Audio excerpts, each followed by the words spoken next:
Okay, this is on the Kawasaki I just got.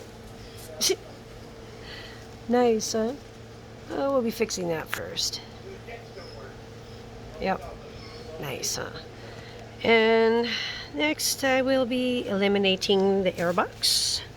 And next I will be, well, actually I'll probably just do the carburetor first. And it's pretty grungy in there. It's kind of gross. You know, it looks like it hasn't been touched in a while. Looks like it might be even leaking a little bit. I can fix that, but I'm having a little bit of a starter problem with this thing, and I'm thinking that that cable might be partially, if not entirely, responsible for the issue.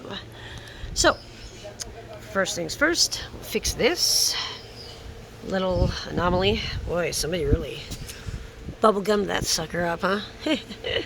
And there was no tape on it or nothing.